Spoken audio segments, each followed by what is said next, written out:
Poor girl sings at talent show to save father, unaware the judge is his mother. Inside a small, dim hospital room, a soft cough escaped from Emma as she sat quietly by her father's bedside. Her small hands gently held his, trembling slightly. Mr. Carter hadn't opened his eyes since the accident. "Dad, please." "Stay with me," Emma whispered, her voice cracking as tears welled up. The steady beep of machines and faint hum of the ventilator filled the cold silence. She wiped her cheeks quickly, trying not to cry. A gentle knock at the door startled her. Emma looked up to see Mrs. Miller, the kind elderly neighbor from their apartment building, standing with a worried expression. "Emma, honey, have you eaten today?" Mrs. Miller asked softly. Emma shook her head. "Why don't you come with me?" "I'll get you something," Mrs. Miller offered. Emma hesitated, then shook her head again. "I want to stay here. I don't want to leave Dad alone." Mrs. Miller sighed, concern deepening in her eyes. "What are you going to do, sweetie? The bills, they keep coming and help hasn't arrived yet." Emma looked down, heart heavy. Hospital bills, rent, everything was piling up. She had to find a way. "Mrs. Miller," Emma said quietly, "do you know if there's any way I can make money?" "Oh, Emma, you're too young to be working," Mrs. Miller replied, frowning. Emma's eyes burned with determination. "I can do it. I have to." For her dad, Mrs. Miller paused, then remembered something. "There's an audition at the downtown theater, a singing contest for kids your age.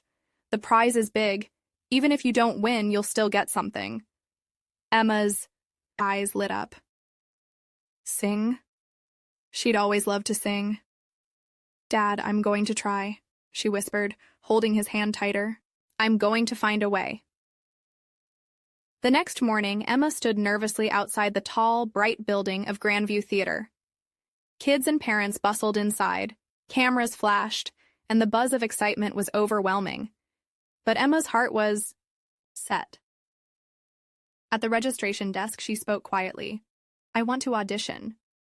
"How old are you?" the woman asked, glancing down at her worn clothes. 7. The woman exchanged a look with her colleague. "Are you here with someone?" Emma shook her head. "My dad's in the hospital." The woman softened, offering a small smile.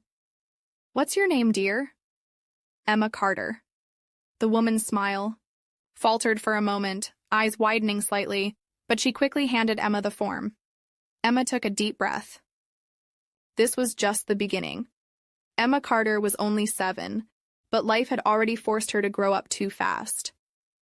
With shoulder-length chestnut hair and deep hazel eyes that shimmered with quiet strength, Emma was small for her age, but her heart held more courage than most grown-ups. She had a soft voice, but when she sang, it carried all the emotion she kept locked inside. Her father, Daniel Carter, was once a lively and loving single dad who filled their tiny home with music, laughter, and pancakes on Sundays. A hardworking mechanic by trade, he raised Emma on his own after her mother had left when Emma was just a baby. He never spoke harshly about her mother, only said that some people aren't ready to be parents. Emma didn't miss what she never had. Her dad was everything to her. But ever since the car accident 3 weeks ago, Daniel had been unconscious, in the hospital. A hit and run, the doctors said. He had multiple fractures and a brain injury. The prognosis was uncertain. The bills kept rising. And Emma had no one left, except for Mrs. Miller, their 70-year-old neighbor who brought Emma peanut butter sandwiches and walked her to the hospital each day. She had no children of her own and quietly watched over Emma like a guardian angel. Emma's life had become a blur of school hallways, hospital corridors, and dreams of singing. Dreams her father once encouraged during their kitchen karaoke nights. Now that dream was the only light left, and she was determined to follow it. It started with a flyer, bright red and gold, taped to the glass door of the corner store. Emma had stopped by to warm her hands when she saw it flapping in the breeze. Her eyes scanned the words. Grandview Theater's annual Young Voices talent show, ages 6 to 13. Grand prize, $10,000 and a full music scholarship. Emma stared. Her heart began to race. $10,000. It wasn't just a prize. It was enough to keep her father in the hospital, maybe even pay for the surgery they couldn't afford. Enough to give him a chance. She tore the flyer down and ran, all the way back to Mrs. Miller's apartment. "Can I do it?" she asked, breathless, holding out the crumpled paper. Mrs. Miller adjusted her glasses, squinting at the flyer. "Sweetheart, this is a big competition. Big stage. TV crews. Are you sure?" Emma nodded fiercely. "I know Dad would want me to try. He always said, 'When the world gets heavy, sing your heart out, Em.'" Mrs. Miller stared at the little girl in front of her. Thin arms, worn sneakers, eyes full of fight. She exhaled. "All right, but you're not going alone. I'm coming. With you." The next day, they took the city bus across town. Emma clutched the flyer tightly the whole ride. Her heart thumped against her ribs as they arrived. The Grandview Theater was huge, like something out of a movie. Kids in fancy clothes carried folders of sheet music, and parents scurried around with coffee cups and pep talks. Emma felt small, but she couldn't turn back. Not now. At the registration desk, a woman asked her name. "Emma Carter," she said, softly. The woman paused. Something in that name made her look up. Her eyes searched Emma's face. Something flickered there. But then she smiled gently and handed her the audition form. Emma stepped aside to fill it out with Mrs. Miller's help. Her hands trembled slightly. She didn't know it yet, but this audition wasn't just her shot to save her father. It would bring her face to face with the mother she never knew. The backstage hall buzzed with chatter and nervous energy. Emma sat quietly in the corner, knees drawn to her chest, her number sticker crinkled on her shirt. Kids around her practiced vocal runs, stretched, and whispered lines from rehearsed songs. Some had coaches, some had glittering costumes. Emma had a worn denim jacket and a folded sheet of lyrics tucked into her pocket. Mrs. Miller gave her hand a gentle squeeze. "Just sing with your heart, sweetie. That's what people remember." Emma nodded, but inside, doubt crept in like a slow fog. Everyone looked more prepared, more polished. What if they laughed? What if she forgot the words? What if they told her she wasn't good enough? Suddenly a voice called out, "Next up, contestant 214, Emma Carter." Her heart leapt into her throat. With shaky steps, she walked onto the stage, blinded slightly by the bright theater lights. The audience stretched into darkness. 3 judges sat at a table, their expressions unreadable. The middle judge, a sharply dressed woman with auburn hair and stern eyes, adjusted her pen and looked up. Something about her made Emma pause. "Name?" the woman asked, professionally. "Emma Carter," she replied. The woman blinked. Her hand froze mid-note, but she said nothing and nodded for her to begin. Emma took a breath. She opened her mouth and sang. The room seemed to change. Her voice, clear, trembling at first, began to rise, full of fragile power. Her song was a lullaby her father had written for her. The melody carried through the theater like a whispered promise. Even the kids backstage fell silent. She sang not just for the prize, not for the stage. She sang for her father, for their tiny home, for the nights he held her hand and told her stories when she was scared. By the time the final note faded, there was a stillness in the air. Then, light applause, except for the woman in the middle. She hadn't clapped. She sat frozen, eyes locked on Emma like she'd seen a ghost. Emma looked down, unsure. Had she failed? The next contestant was already being called. A stagehand ushered her gently off stage. Her heart sank. Maybe she hadn't been good enough after all. Backstage, Emma collapsed into Mrs. Miller's arms, fighting back tears. "I messed up, didn't I?" Mrs. Miller shook her head. "Oh no, darling. You did something real up there. I don't think the story's over yet." Later that evening, the judges gathered in a quiet side room to review the final list of contestants who would advance to the televised round. The middle judge, the one with auburn hair and sharp cheekbones, sat silently, the name Emma Carter circled in red on the sheet in front of her. Her hand trembled slightly as she stared at it. "Is everything okay, Jenna?" one of the other judges asked. Jenna blinked, as if pulled from a fog. "That girl, the one who sang the lullaby, Emma Carter." "Yes?" She hesitated. "That's my daughter's name." The room fell quiet. The other judges exchanged glances. Jenna slowly stood, her breath catching in her throat. I had a daughter once. I gave her up. I wasn't ready. Her father, he kept her. I didn't know where they went. I tried to find them for years, but nothing ever came up." Her voice cracked. "But today, when she said her name, and the way she looked at me..."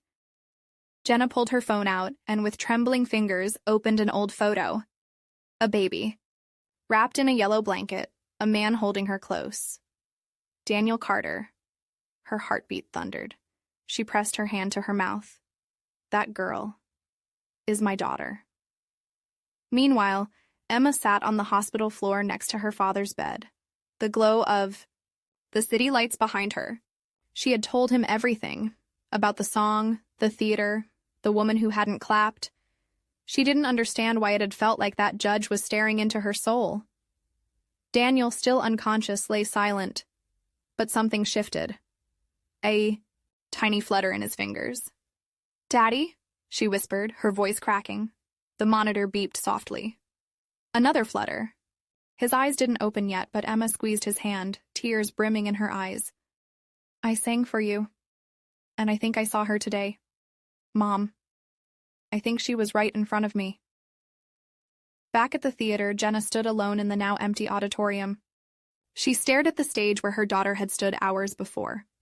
Her heels echoed on the wooden floor as she walked slowly toward center stage. She stood where Emma had sung, and whispered into the silence, "I'm so sorry. I didn't know. But I will find you." The next morning, sunlight spilled into the hospital room through half-closed blinds. Emma had fallen asleep in the chair beside her father, her small fingers still wrapped around his hand. Then, movement.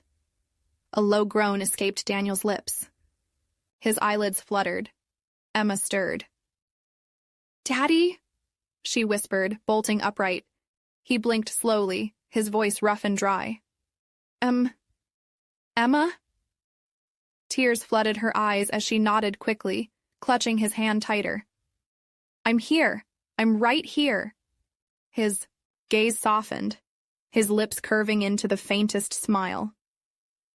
"You didn't give up on me, did you?" She shook her head, laughing through her sobs. "Never." Nurses rushed in, calling for the doctor. Machines beeped steadily. But Emma didn't care. Her dad was awake. He was back. That afternoon, as Emma fed him ice chips and hummed the lullaby she'd sung at the audition, there was a soft knock at the door. Mrs. Miller opened it and paused. Standing there, holding her breath, was Jenna. She looked different, softer somehow, her expression unguarded, scared. Her eyes immediately locked on Emma, then shifted to Daniel, who, though weak, recognized her instantly. "Jenna," he whispered. Emma looked between them, confused. "Who is she, Dad?" Daniel swallowed hard. "Emma, this is your mother." The words crashed into the room like thunder. Emma stared, frozen. Jenna stepped in slowly, her eyes glassy with tears. I didn't know where you were. I searched, I swear. When I saw you on that stage, I felt something I've never felt before. And then I heard your name, and I just knew." Emma didn't know what to say. She looked to her father, his eyes filled with pain and forgiveness, then back at Jenna, who now knelt in front of her. "I don't expect you to forgive me," Jenna whispered. But if there's even the smallest chance, I'd like to be part of your life, to know you, to make up for lost time. Silence stretched. Then Emma took a step forward, her voice trembling. You watched me sing, didn't you? Jenna nodded. It was the most beautiful thing I've ever heard. Emma bit her lip. Then maybe we can start there. She reached out, tentative, unsure, and Jenna gently took her hand in hers. Daniel watched through tear-blurred eyes as the two halves of Emma's life, once torn apart, slowly began to reconnect. In that quiet hospital room, something began to heal. Not just bodies, but hearts. Weeks passed. Spring crept in, brushing the city with color. Soft cherry blossoms lined the sidewalks. Birds chirped in the distance, and the world felt a little less heavy. Daniel was recovering faster than the doctors expected. He could sit up now, crack small jokes, and even complain about the hospital food again, which Emma took as a great sign. One sunny afternoon, Jenna arrived at the hospital with a small box tucked under her arm and a nervous smile on her face. I brought something, she said softly. Emma, curled up beside her dad with a sketch pad in hand, looked up curiously. Inside the box was an old cassette tape, the kind that looked like it belonged to another century. On it, written in faded marker, were the words, Emma's song, Day 1. I recorded myself singing this the day after you were born, Jenna explained, her eyes glistening. I didn't have much, but I wanted you to know my voice, just in case. Emma took it carefully, like it was made of glass. Daniel blinked, his jaw tightening with emotion. They found an old player from the nurse's station, and as the tape whirred to life, a young voice filled the room, soft, raw, and full of love. It was a lullaby. The lullaby. Emma stared in disbelief. This is the same song I sang at the audition. Jenna nodded, barely able to speak. I guess it was always in you. They all laughed softly, even through tears. Later that week, Emma returned to the music studio, not as a contestant this time, but as a guest. Word had spread about the girl who sang for her father, and unknowingly moved her mother to tears.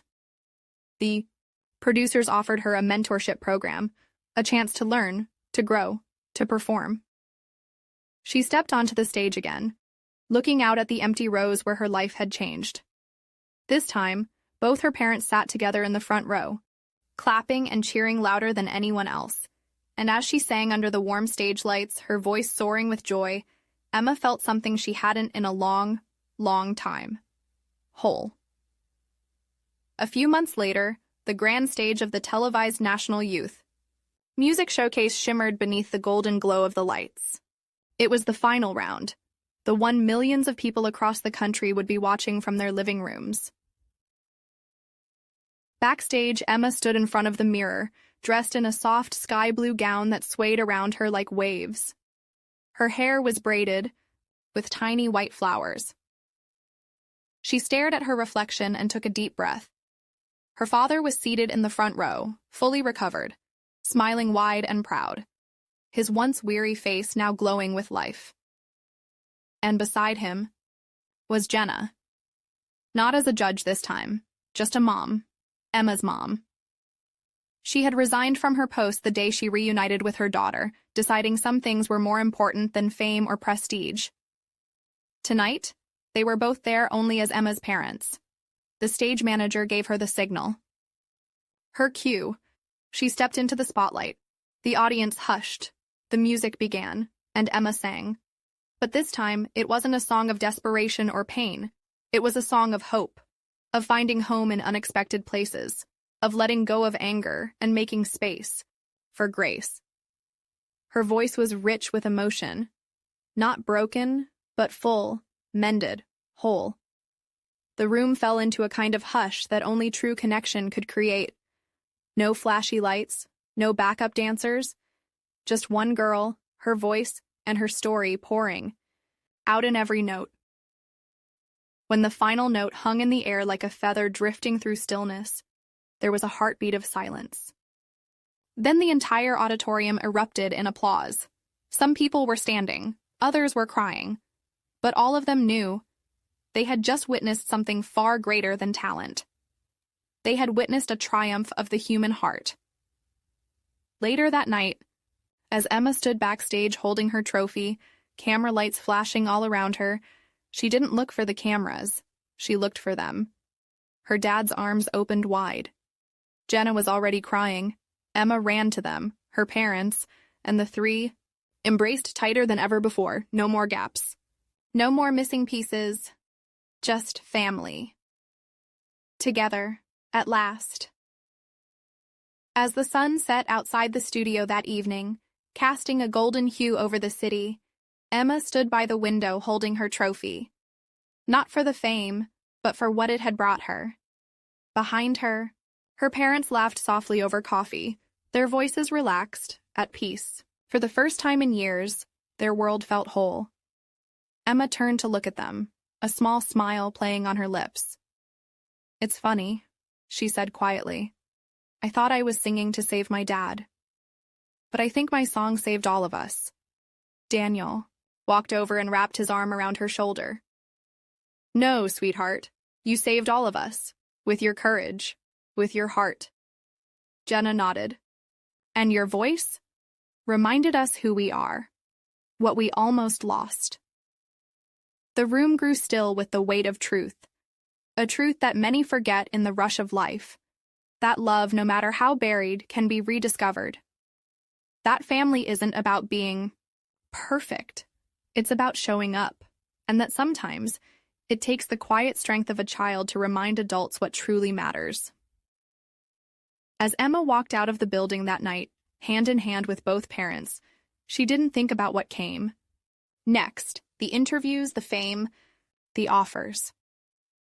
She thought about this moment, one where love had been found again, one where forgiveness had created something stronger than the pain that came before it. And as the camera faded out, a soft narration played. Sometimes the greatest stages we ever stand on are the ones where we choose love, always choose love. If this story touched your heart, don't forget to smash that thumbs up and hit subscribe for more unforgettable, emotional, and viral true stories. We want to hear from you. Drop a comment and tell us, where in the world are you watching from?